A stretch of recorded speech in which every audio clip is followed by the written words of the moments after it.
यह ही है सबसे ज्यादा सुरक्षित महसूस होने वाला जंगल का आश्रय। इसे जमीन से लगभग 3 मीटर नीचे बनाया गया है। अंदर की जगह न सिर्फ काफी खुली है, बल्कि इसमें एक अनोखा आग से गर्म होने वाला चूल्हा भी है। चाहे बाहर भारी बर्फबारी हो या ठंडी हवाएं जोर से चल रही हो, अंदर रहना फिर भी आरामदायक और सुकून भरा रहता है। जनवरी का महीना था और फ्रेलजॉर्ड में बर्फ गिरनी शुरू हो चुकी थी। इस दिन जेरी अपने कुत्ते को साथ लेकर फिर से जंगल आया और एक बार फिर जंगल में आश्रय बनाने का इरादा किया। एक सही जगह चुनने के बाद उसने सबसे पहले फावड़े से जमीन को समतल किया, कुत्ते के लिए कंबल बिछाया और पास ही एक अलाव जला दिया ताकि उसका कुत्ता गर्म रह सके। इसके बाद उसने कुछ लकड़ियां ढूंढी, उनके सिरों को नुकीला किया और जमीन में गाड़कर झोपड़ी की सीमा तय की। क्योंकि वह अकेला रहने वाला था, इसलिए झोपड़ी का आकार बहुत बड़ा रखने की जरूरत नहीं थी। शुरू में जमीन थोड़ी नरम लग रही थी, लेकिन जैसे जैसे वह गहराई में खुदाई करता गया, मिट्टी और सख्त होती चली गई। अच्छी बात यह थी कि जेरी जवान था और ताकत से भरा हुआ। उसके हाथ में फावड़ा ऐसे चल रहा था जैसे तूफान। थोड़ी ही देर में उसने जरूरी गहराई तक खुदाई कर ली। फिर उसने जमीन को 2 हिस्सों में बांट दिया। एक हिस्से को और नीचे खोद लिया और दूसरा हिस्सा बिस्तर के ढांचे के रूप में इस्तेमाल किया। जहां तक आश्रय के प्रवेश द्वार की बात थी, उसने उसे सूखी लकड़ियों के नीचे छिपा दिया और उसे 90 डिग्री के मोड़ वाला बनाया ताकि ठंडी हवा सीधे अंदर न आ सके।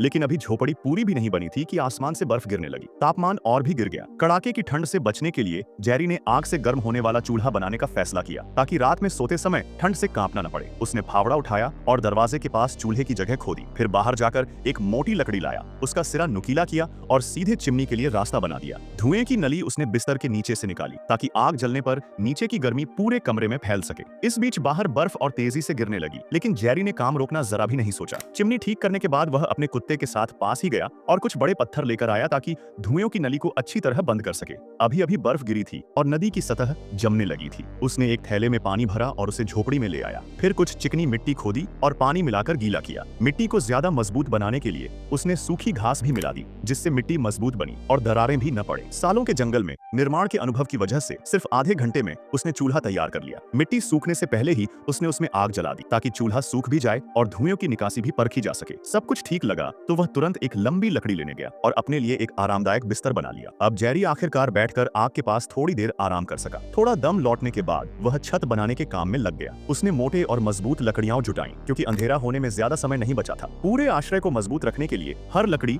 उसने अपनी जांग से भी मोटी चुनी। लकड़ियों के बीच की दरारें उसने सीधे मिट्टी से भर दी। ऊपर से मिट्टी की एक परत डालते ही आश्रय लगभग पूरा हो गया। क्योंकि रात में इस इलाके में जंगली जानवर अक्सर घूमते रहते हैं, अपनी सुरक्षा के लिए उसने दरवाजे के हिसाब से एक मजबूत लकड़ी का दरवाजा भी बना लिया। काम करते करते रात हो गई। बाहर का तापमान अब 0 से कई डिग्री नीचे जा चुका था। जेरी ने कुछ लकड़ियां काटी और चूल्हे की आग तेज कर दी। इतनी मेहनत के बाद अब कुछ खाने का समय था। उसने पहले बर्तन में कुछ मांस डाला। पानी उबलने के बाद उसमें चावल और गाजर मिला दी। पका हुआ खाना बाहर रखकर ठंडा किया। यह उसके कुत्ते का रात का खाना था। जेरी खुद के लिए कड़ाही गर्म करके आज का मांस भूनने लगा। साथ में प्याज, आलू और हरी सब्जियां थी। हालांकि हालात साधारण थे, लेकिन इस वीरान जंगल में ऐसा खाना भी किसी शानदार दावत से कम नहीं था। पेट भर खाने के बाद एक आदमी और 2 कुत्ते नवनिर्मित झोपड़ी में लेट गए और चैन की नींद सो गए। अगर वीडियो पसंद आई हो तो लाइक ठोको, कमेंट करके बताओ अगली वीडियो किस टॉपिक पर चाहिए और ऐसी ही जबरदस्त वीडियो के लिए चैनल को सब्सक्राइब